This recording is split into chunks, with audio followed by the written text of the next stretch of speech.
Greetings and welcome to the channel. So if this happens to be your first time seeing me, hopefully by the end of this video, I will have earned your subscription. So just to kind of let you know, especially the new people, this video is a follow-up of this particular video right here that you're seeing on your screen. So this video, I was essentially ranting, but I made a few solid points that quite a few people agreed with. Some people didn't. As you can see, the video has about 3,500 views, 343 comments at the time of this recording, and 258 thumbs up.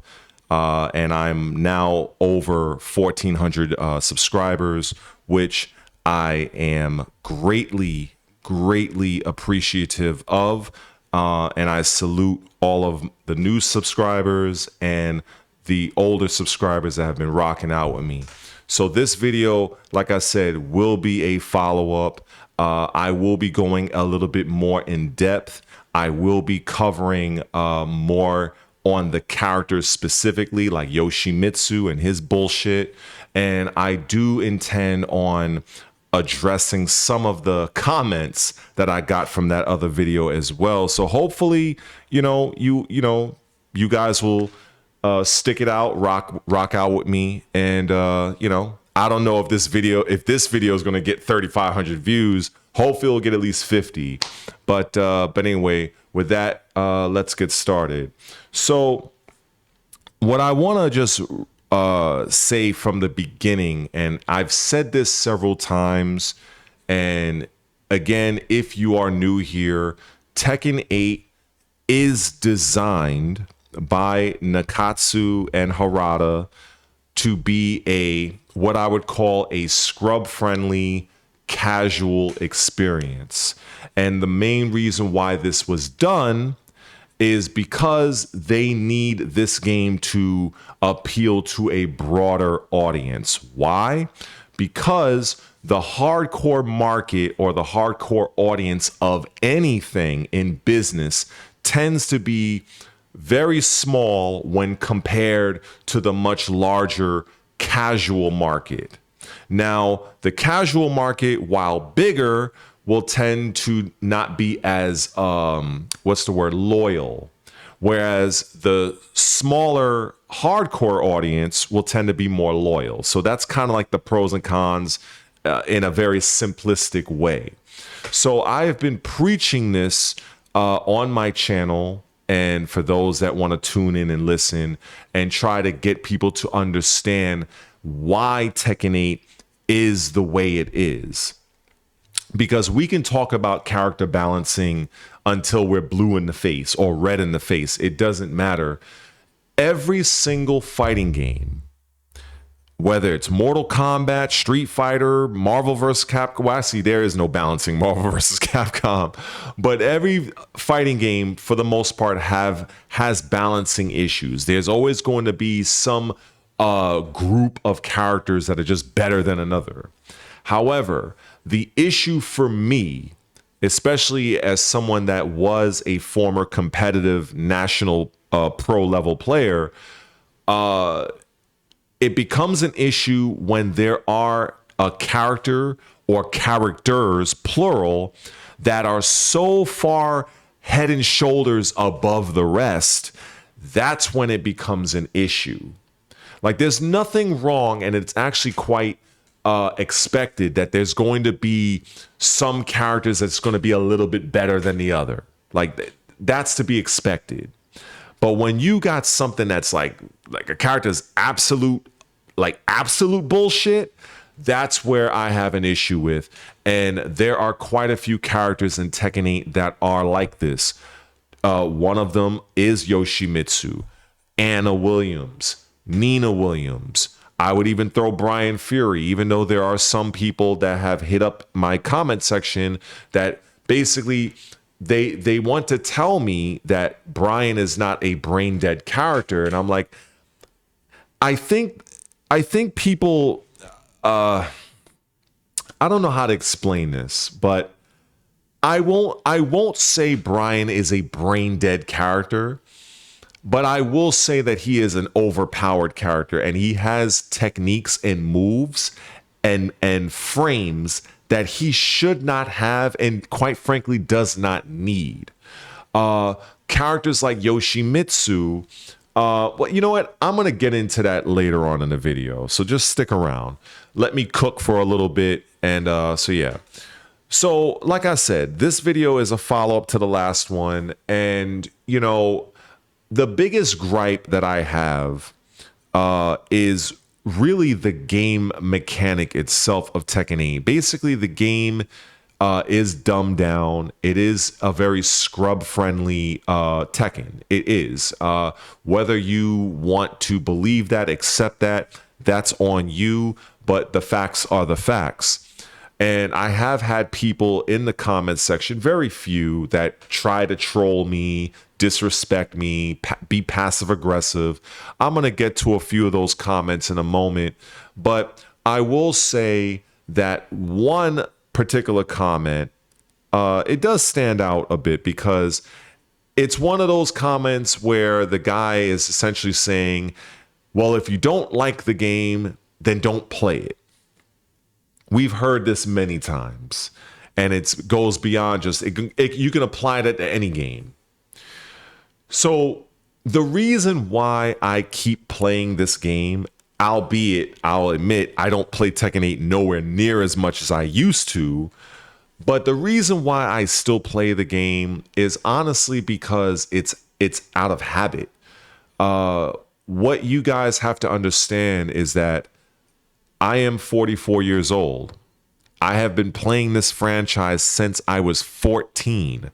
Now, for some of you that have been rocking out with me, I've said this repeatedly. So just excuse me saying that. This is for the new people that are probably seeing me for the first time. So I've been playing this franchise for 30 years. And not only have I been playing, I've also spent money. I've traveled outside of my state. I live in New York City. Basically, I live in Brooklyn. And I have paid my dues competitively, unlike many of the players that troll you, and basically nobody outside of their small friends and family would even know who they are.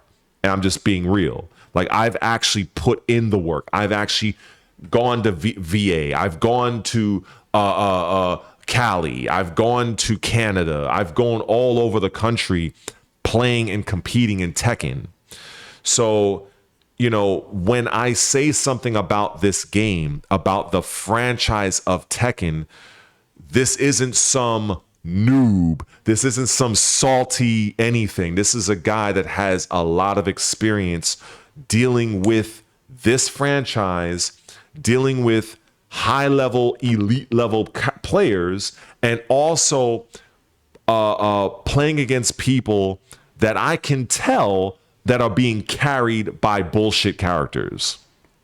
So I just want that to be clear. This is not a flex. This is just me giving you some insight as to who you're watching. Now, I am a very passionate player.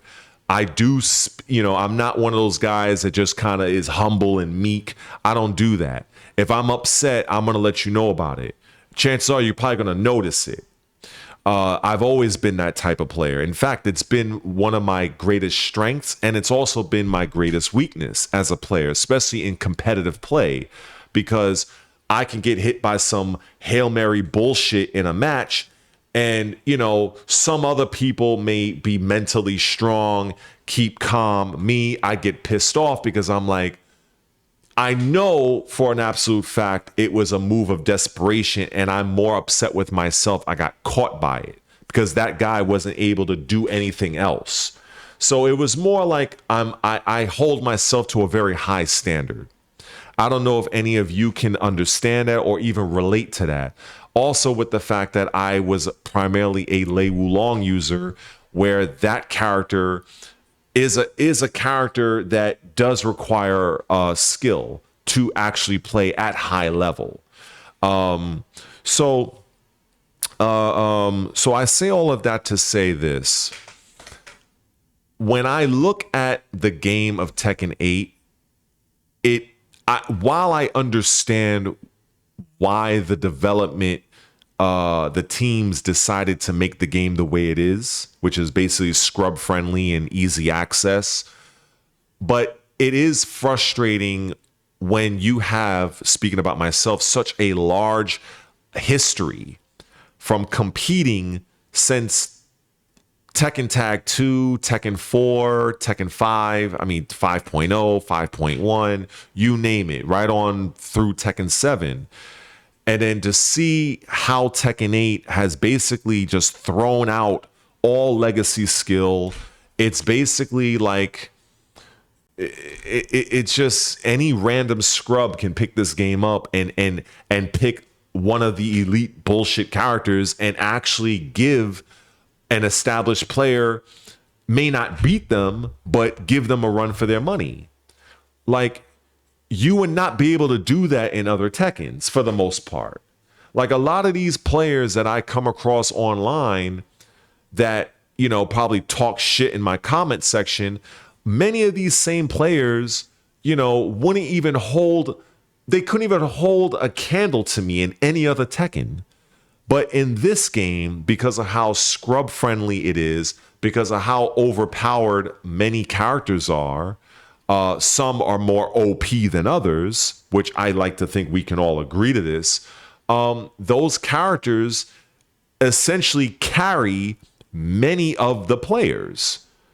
Like much of the players don't really have to do much because the character is doing most of the heavy lifting. You know, and so looking at Tekken the way it is now versus how I remember it being, yeah, I have a love-hate relationship with the game. Call it maybe even a toxic relationship.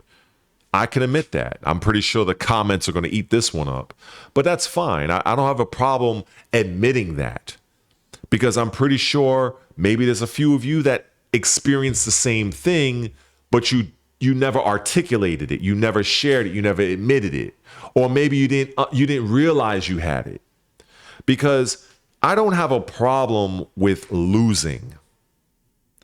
The problem in Tekken 8 that people like me experience is more often than not, we feel like we're being cheated, not necessarily outplayed. Getting hit by a stupid Hail Mary rage art. Basically, you got cheated out of a round. Now, I did have a couple of people that would say, oh, well, rage has been in other Tekkens. Yeah, it has. And ever since they implemented it, it has done nothing positive for the game. It's basically dumbed the game down to where now, instead of mounting a legitimate comeback where you're actually outplaying your opponent, making good defensive and offensive reads, now instead all you got to do is do a one frame input and the move does everything for you. You know, and so that aspect of Tekken I absolutely hate. But again, you know, I've played this franchise for so long, I've had so much memories, so it's, you know, I don't expect people to, you know, sympathize with me or even understand. Some people just aren't built like that. But, you know, and a lot of times Tekken 8 is probably most people's first Tekken, or maybe Tekken 7 was their first game.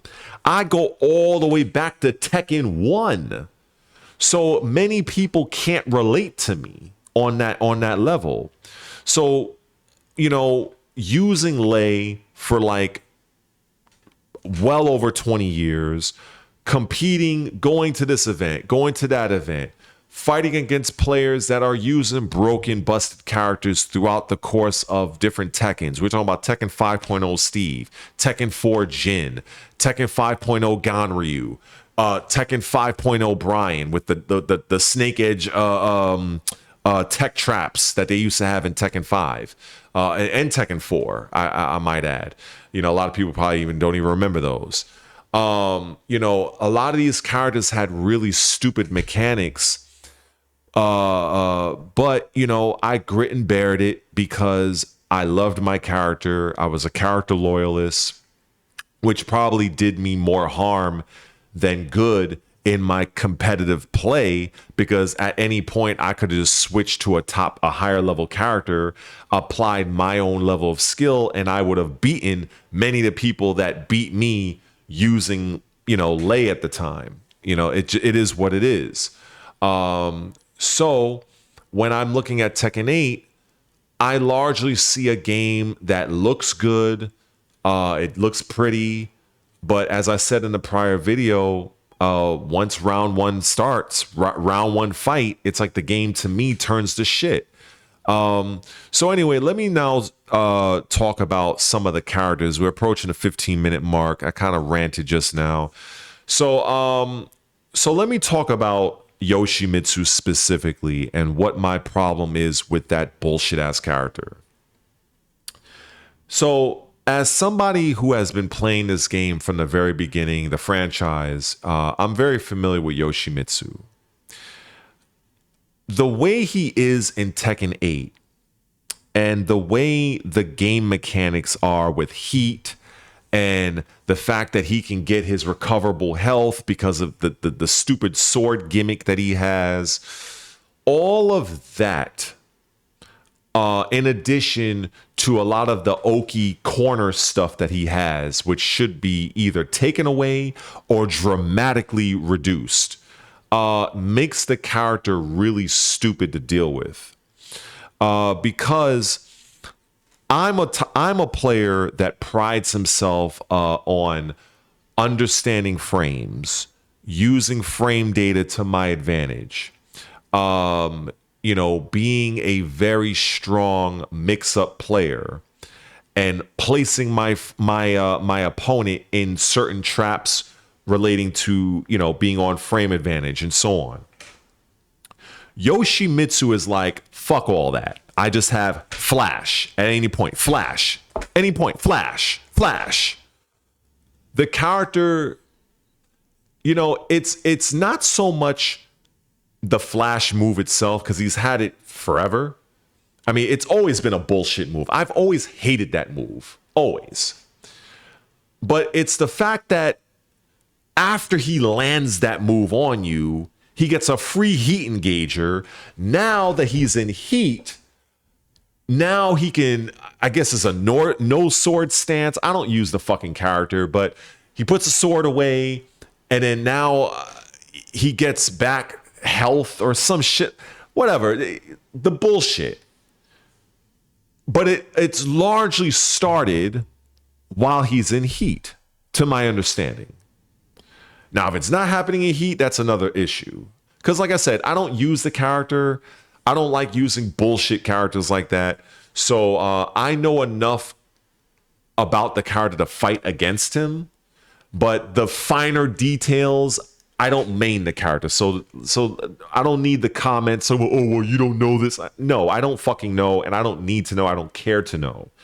It's not that serious to me. Maybe if I was still competing in tournament, maybe. But I just play online every now and then. It's not that serious for me. But at the end of the day, the flash move basically does not have to respect any level of frame advantage that you as the player are putting on your opponent. So basically every other character, if you put them in a frame trap situation where they have to respect your frames, Yoshimitsu doesn't have to do that. So what ends up happening is let's say if I'm using Raven or if I'm using Steve Fox and I put them in a particular situation, I cannot just simply think of, okay, well, how am I going to mix my opponent up because now they have to take my next mix up because I put them in that situation. When I'm fighting against a Yoshimitsu player, I now have to think, oh, well, I have to now consider if he's going to flash in this situation, which is now going to cause me to, at times, abandon the earned frames that I put on the Yoshimitsu player.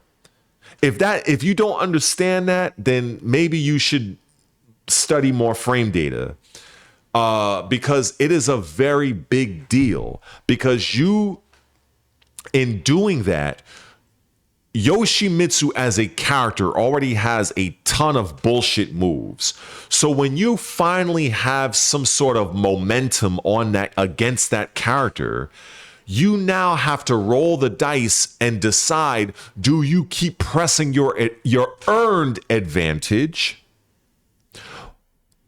But at any point, this character could just do this, and now he's back in the match. So now, out of fear of that, you may now start to put gaps in your offense, letting the Yoshimitsu player off the hook, something you would never have to do against any other character, largely. And now the Yoshimitsu player has a moment to now get back in the match because the opponent is concerned over a stupid flash move. That is partly one of the reasons why the character is bullshit. And why he's bullshit for Tekken 8 is because in conjunction with the flash, once it connects, he gets a free heat engager on top of it, which now he has now access to additional bullshit properties. So that is the main reason why, as far as I'm concerned, why he is a bullshit character. If it were up to me, that flash would be so negative on whiff that if you were to do that move, I would get like a 18 frame punish or some shit. Because what you can get off of that move, the opponent should get something equal for that, because it's a move you can just do it anytime you want.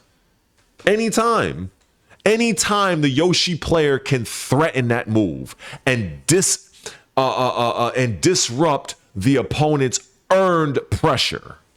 That's bullshit.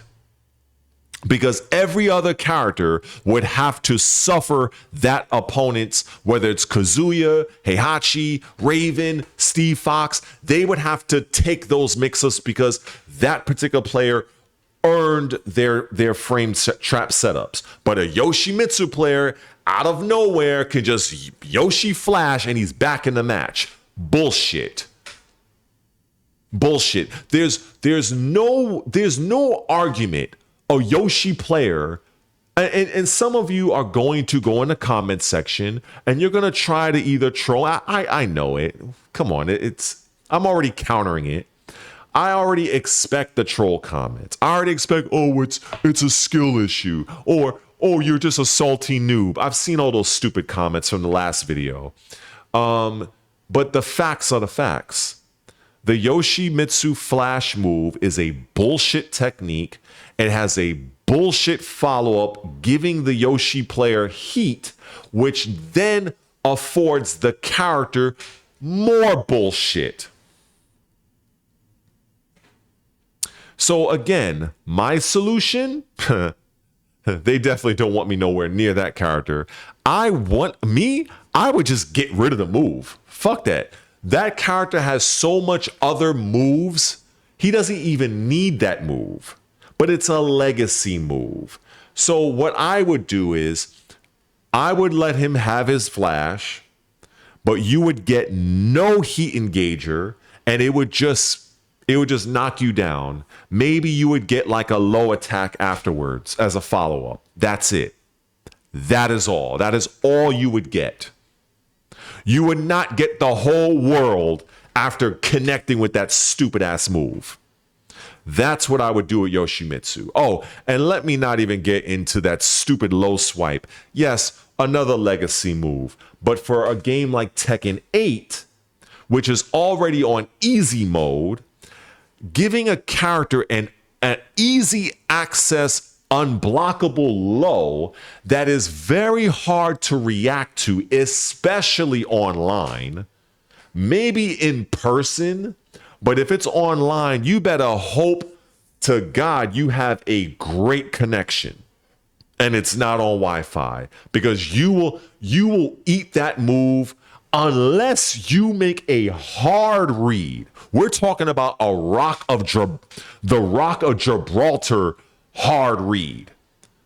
But if it's just, he just does it and you're not reacting, like, you're done, you're caught. Me personally, much like the Yoshi Flash, it would do its damage and that would be it. There would be no follow-up from those moves. None whatsoever. None. That's what I would do with Yoshimitsu. Now, let's go on to my other favorite bullshit character, which is King. Now, it's funny, I've actually spoken about King in another video, maybe a couple of months ago. But with King, obviously I'm not using B-roll, but if you understand the character, you know what I mean. First of all, that RKO, that shit is done. Either I would completely delete that move, which is the extreme, or I would do it in two different ways. Number one, I would make that move breakable, like you can break the grab, which you should be able to. So the RKO from King would be a breakable grab, like you can break it. And because it's a breakable grab, I would let King have or keep the heat engager. I would let him keep it.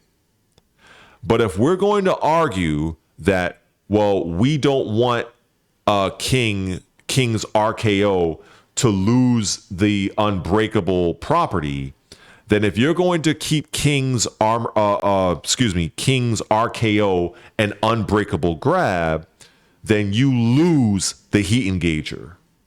And in both scenarios, that move, that grab, does far less damage than what I think it does, like fucking 45 damage or some crazy shit. That move would do 30 damage tops. Tops. Change number 2 I would make with King. That forward neutral 2, that low punch, that's also a high crush, mind you. On counter hit, I believe the total damage is 50 damage. Get the holy fuck out of here. I would rather see that be 35, but I would be fine if they made a damage nerf to that counter hit to go from 50 to 40 damage. Also, the fact that move, if I'm not mistaken, that move is it's either minus 12 or minus 13. Because I know I can't launch it using Raven, which is while sending one from Raven, which is a 14 frame launcher. I would make forward neutral 2 from King minus 14. King as a character has so much bullshit. The fact that giant swing move is always an ever-present threat. It's a 10 frame grab. Come on, bro. The grab is essentially a jab. So you're basically looking at the potential of a 70 damage grab, a 70 damage jab, essentially. So you have to always be on guard for a giant swing from a King player. And then because the King player is well aware of this, the King player can now just throw you with the other grabs. Because you're not even looking to see the hands. If you want to run the risk and you're one of the few to see it, but most people are just trying to break with one. So that affords the King player to just run every other grab under the sun. And let's not start, let me not get into the stupid, the fucking track star where he's running towards you, that bullshit. I want to know who was the absolute fool that was at the meeting for the Tekken game and said, you know something, we're going to give King a running stance, and every single move from this stance is safe. Who thought of this? So you're gonna give every single one of his moves, basically, you can't punish, and then, so he also has a running homing attack that's safe on block, which I think it's -8 safe. So you can't sidestep it reliably unless you want to take the risk, roll that dice. And if you're standing there trying to block, here comes an unblockable 45 damage RKO. You know, honestly speaking, you know what? Scratch that. I would actually just make that RKO 30 damage, no heat engager, and be it breakable. Fuck that. Scratch what I said about the RKO prior. Yeah, scratch that. That move is bullshit because everything else out of that stance from King is safe. Who the fuck thought that was a good idea? Everything. The crossbody is safe. The fucking little running low kick, it says -20, but realistically, it's safe. Every move from that stance is safe. Oh, and now the buff. Oh, if he runs a little bit longer, now the moves all take on a different property. Come on, bro. Like, anybody that wants to try to downplay King, I have no respect for you. If you're going to use a character like King and the aforementioned Yoshimitsu, at least keep it real. Just know that your characters are bullshit, but you're using them because you're probably a fan of the character. But we all know, the whole Tekken community knows those are bullshit characters. Like, let's stop with the nonsense. Let's stop with the comments trying to try to put people down and say, oh, get good. There's no getting good. There's just a clear, what's the word I'm looking for here? It's clear as day, those two characters have insane properties that make them significantly better than the rest of the cast. Now, are they the absolute best characters in the game? No. I'm not saying that either. But I am saying that King and Yoshimitsu, I want to see drastic nerfs to a lot of their bullshit that they have. Not a slap on the wrist. Because as far as I'm concerned, those two characters carry the vast majority of the players that use them. Now, unless you're like a player like iMusician for Yoshi, or like the Don, the Pakistani player for King, or Lil Majin, those players are skilled elite level players. So to be quite frank, they could probably just apply their skill to just about any other character and they would still be very good. I'm talking about those subpar, average online warriors that literally get their wins because they're using King and Yoshimitsu. And those players are basically the vast majority. That's just me being honest and real. And the same applies to Nina. The same applies damn sure to Anna. Damn sure. So for the sake of me not running too long in this video, because I'm already at the 33-minute mark, you know, it's just Tekken 8 is just one of those games where if you're having fun with the game, I'm not going to throw no shade towards you. Enjoy the game. But for me personally, at this point, I'm very much looking forward to Virtua Fighter 6. I've always felt, in my opinion, and this is going to be a very hot take, I've always believed that Virtua Fighter was always the better overall game. Now, if that did not cause you to click off the video, the reason why I say that is because Tekken has always been more about spectacle. It's always been more, in fact, way back in the day, many people used to call Tekken the dial-a combo game. The game is basically just get your opponent in the air or sweep them off their feet and enter your combo.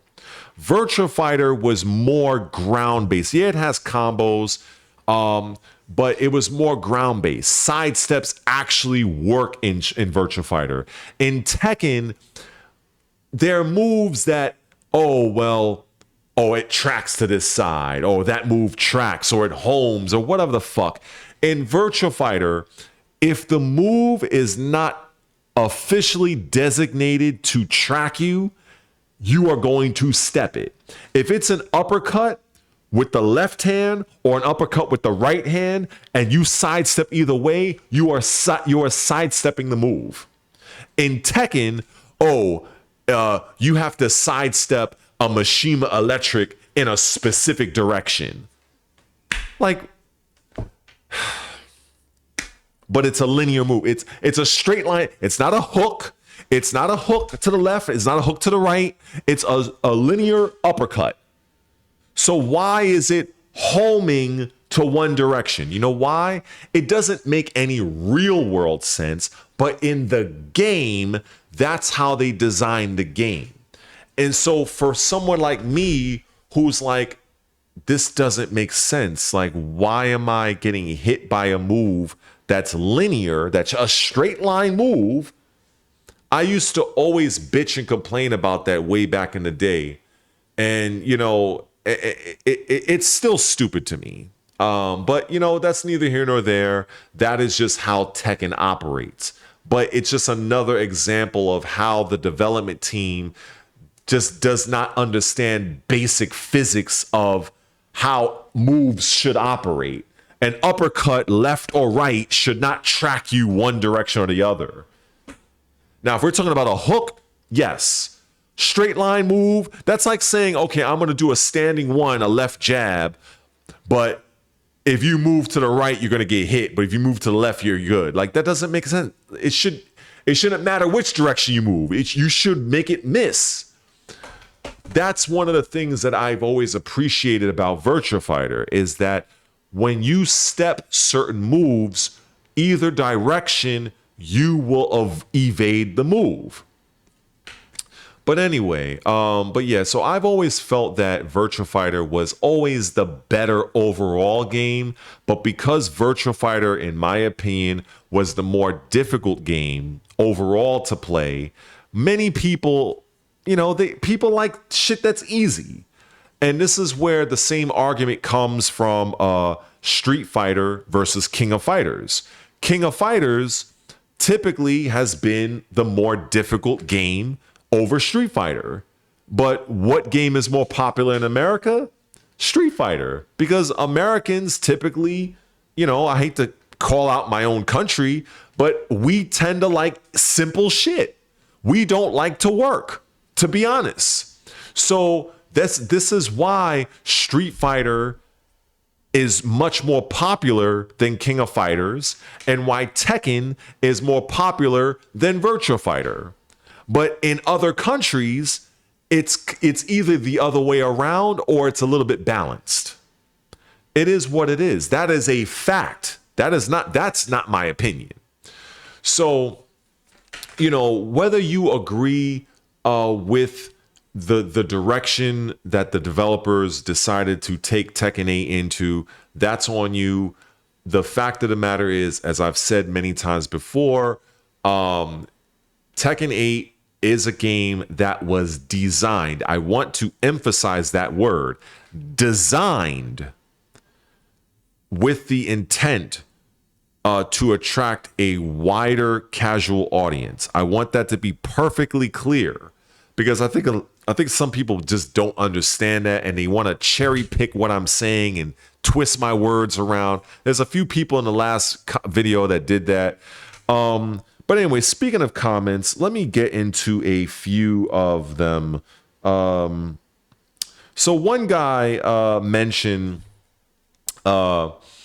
he says something along the lines of, you do realize Raven is not bad and has never been bad in Tekken 8, correct? And if your fundamentals was, he's speaking about me, was as good as you say, you wouldn't be losing in the ways you're saying as frequently as you do. And you've played other fighting games and you think this is the worst balance, brother. You're letting the salt talk like crazy right now. So it goes on and on and on. So let me address this particular guy. So I never said that Raven in Tekken 8 right now, as he is in season 2, was a bad character.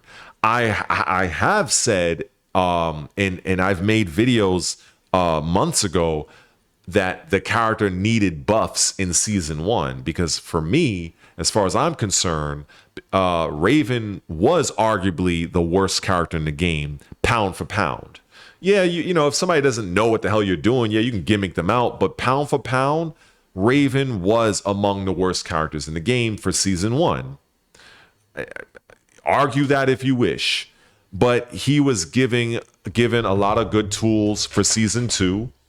I won't deny that.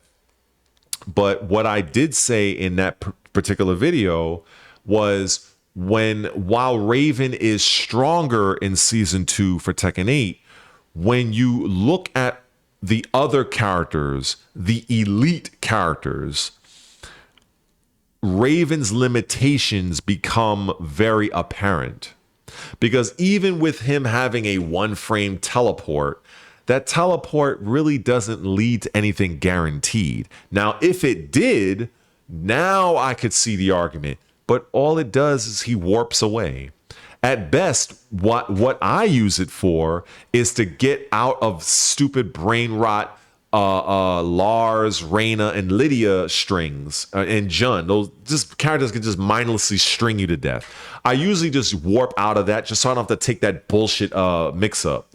That's the reason. That's where I primarily use the Raven warp at. But it's not like, you know, in many cases, you're getting something guaranteed if you warp out of a situation with Raven. Now, there are, it's more circumstantial. You know what I'm saying? If your opponent is doing a string, you warp out. By the time you recover from the warp, they may have just whiffed the last part of their string, and you can kind of get a follow. But it's not something like guaranteed. That's what I'm trying to say. You know, and also there's quite a few things that I would like to see change with, well, not a lot of things, but maybe I can speak to that in a separate video where I'm talking about Raven specifically. So be on the lookout for that one. So let me get into the, oh yeah. And just to further address this, with me saying that this is the worst balanced game, what I actually said in that particular video is, out of all of the Tekkens that I've played, yeah, I would say this is one of the worst balanced games. I would definitely say that, because when you combine the whole heat gimmick, the rage drive gimmick, you know, when you combine all of that, it makes characters more OP than they normally would be if they were in a different Tekken game. Like I said about Yoshimitsu, it's bad enough that he has that stupid flash, but when he makes contact, what happens? He gets a free access to do his heat engager. That's what I'm talking about.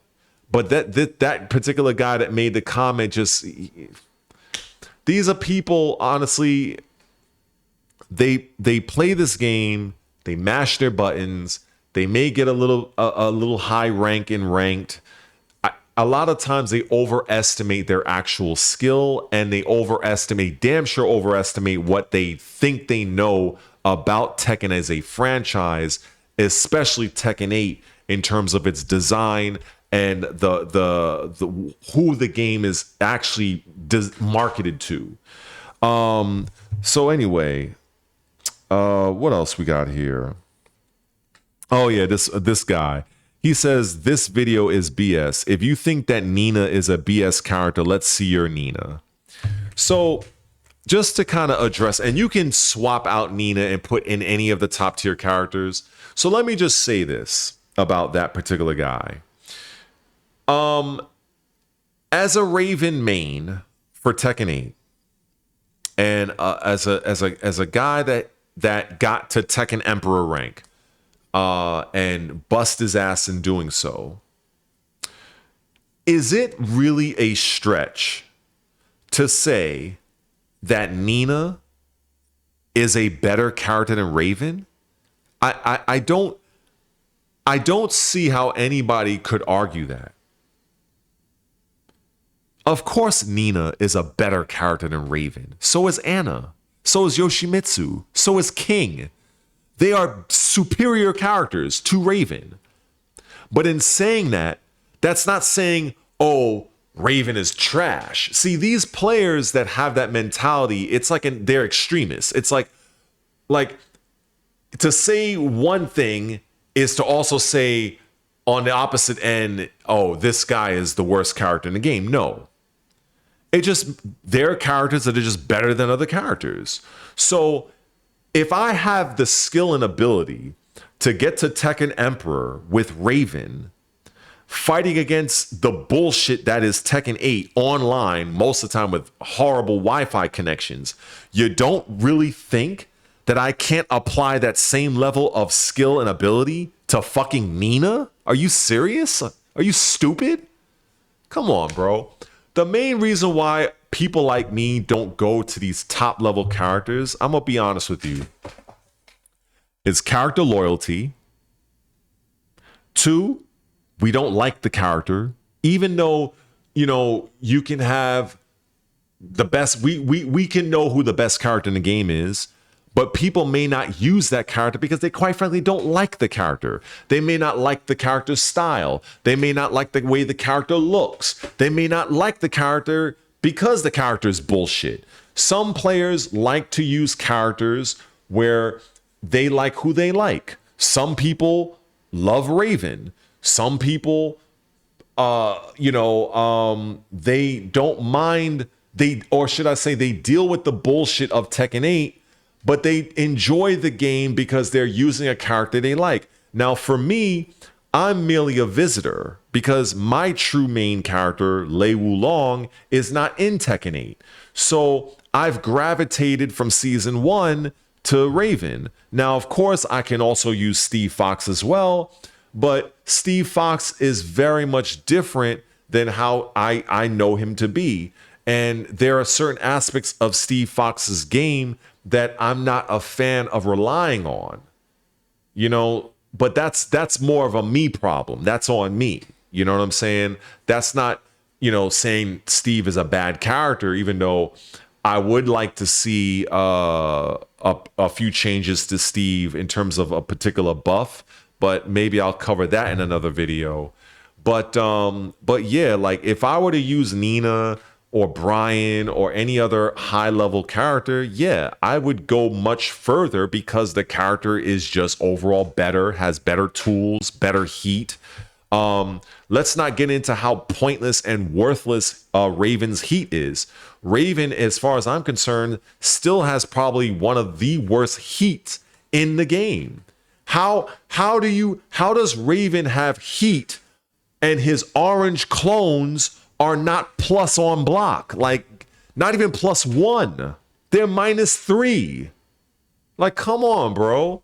Like, I'm not like when I'm talking, I'm not talking because, oh, I'm salty. I'm talking because I know what the fuck I'm talking about. I've been in this franchise for too long, this game. I know this game. So it just annoys me a lot of times when these trolls hit, like these guys are scrubs.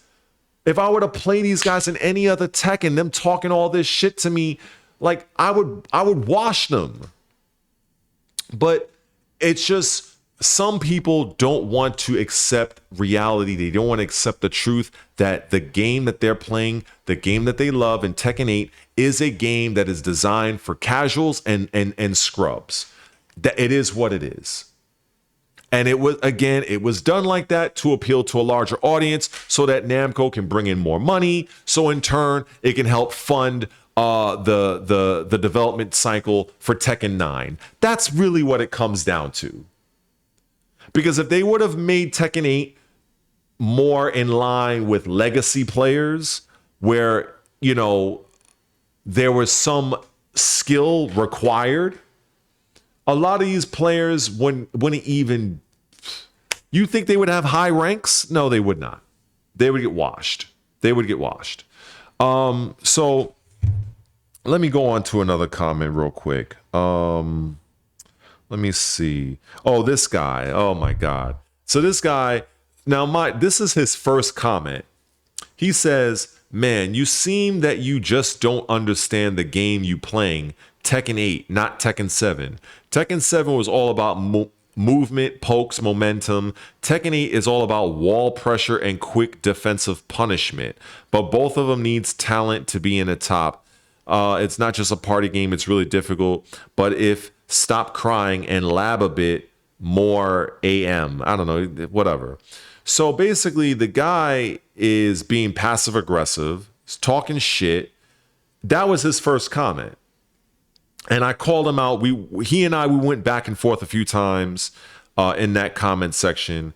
And so the fact is that how dare you assume that a 30-year veteran of this franchise who's probably been playing this game longer than you've been alive, and I'm addressing that particular guy if he happens to watch this video, how dare you make a comment like that? Like, I don't know that this isn't Tekken 7. No shit, it's not Tekken 7. Because if it was Tekken 7, I'd probably maul you.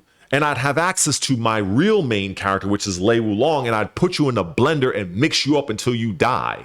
That's it. That would be all. But because it's Tekken 8, because you have easy access to rage arts, stupid rage drives, which in most characters' cases are basically glorified win buttons. Because certain characters are way overpowered that have that wall pressure, not every single character in Tekken 8 has that level of wall pressure where it's so oppressive it needs to be really looked at. If we're looking at Brian, yes. If we're looking at Yoshimitsu, yes. And maybe some other characters I'm not aware of. But it's not to every single character. Every single character against the wall does not have that same level of death-like pressure. So this guy was just a complete asshole in my comment section, and I'm glad I just bid him adieu. I didn't even bother with him anymore because, quite frankly, if you're going to comment on somebody's video, you know, there's a right way to do things and a wrong way. I'm never going to go after somebody disrespectful in their comment section because there's been videos I've commented on. You know, I watch YouTube, of course. I'm not just a creator. I'm also a consumer. I even if it's a take that I don't agree with, I'm gonna be respectful about it. I'm not gonna be an asshole about it. So, but what I try to do is I understand that the trolls, they still help with the engagement of the video. So I try to still be a little bit respectful. But when it starts to go back and forth, I try to just cut it off because I know I'm just gonna go off on them and it's not gonna be pretty. So that's where, you know, for me, if you are thinking about making a comment, you're free to disagree, you know, but attack the point, don't attack me. You understand what I'm saying? You know, it is one thing to disagree, but it's another thing to try to clown me. Because at the end of the day, I'm a man first. I'm a 44-year-old man, and I'm pretty sure most of those same people that would talk the shit that they saying would never in a million years say that to my face. Because I'd look at them right in their face and I'd be like, all right, what, can you say that again? Can you tell me what you said in my face, what you said in the comment section? Because I've been in those situations, to be perfectly honest, whenever I used to go to certain events and I would deal with online trolls and I would meet them at an event and all of a sudden their whole energy changes. So I'm just putting that out there because, you know, at the end of the day, I'm a firm believer on respect. I'm a firm believer on respect. And, you know, so I just want to just put that out there, you know, because I'm not just some lowly gamer. I'm a man first and I handle my business. And if I don't come at you disrespectful, I don't need that because I know most of the people that comment, I try my best to get to everybody. You know, if they're a first-time viewer, I'll greet you, welcome you to the channel. I'm mad respectful.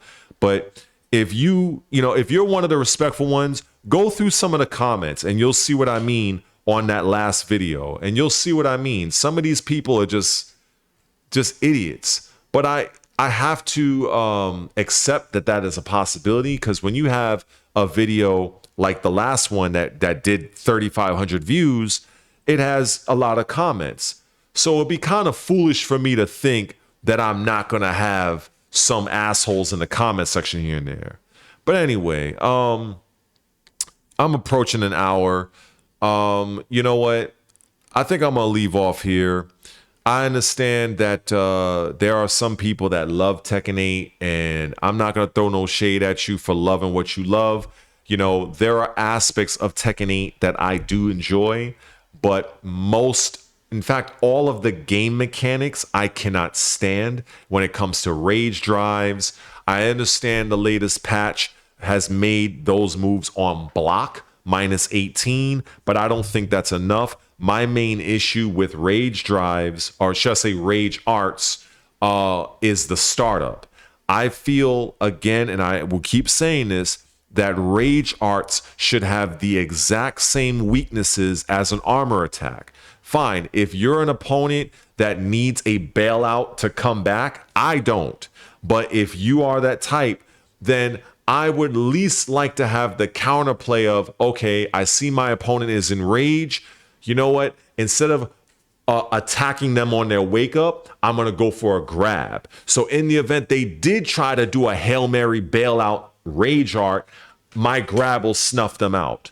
But under the same circumstance, if I did that same grab and they woke up and crouched, my grab would whiff, they'd launch me. I feel it's a much better way. And that is me giving a solution to the whole rage art nonsense, because it's not so much the issue with the punishment of the move. My issue is the startup of the move. But anyway, hopefully this video, appealed to some of you. Hopefully I'll get like 50 or so views, because I don't expect all my videos to blow up like the last one did, but hey, miracles can happen. If nothing else, you get authenticity from me, respect, and I try to keep it real with you guys. I appreciate each and every one of my subscribers. Shout outs and salute to each and every one of you. Shout outs and salute to my members. Hopefully I will gain some more over the course of time. Hopefully this video has made a few of you that are new maybe decide to subscribe to the channel. Also know that Tekken is not the only thing I talk about, because if I only talked about Tekken 8, I would probably rip out the last bit of hair I have in my head, and my blood pressure would go through the roof. So I do cover other gaming related topics on my channel, but Tekken will always be in the rotation. But I can tell you this much, I'm definitely looking forward to Virtua Fighter 6. I would also like to hear what are some games upcoming that you guys are interested in playing and experiencing. Also, have a great weekend. Enjoy that Battlefield 6 beta. I'm about to hop on that right quick. I suck at first-person shooters, but so far a lot of people are liking Battlefield 6, so I'm gonna give it a go. Enjoy your weekend, and if whoever is actually watching the entire video, salute. Anyway, after 58 minutes, let me get up out of here. I need some water. My mouth is dry as a Mojave Desert. Anyway, take care. Peace.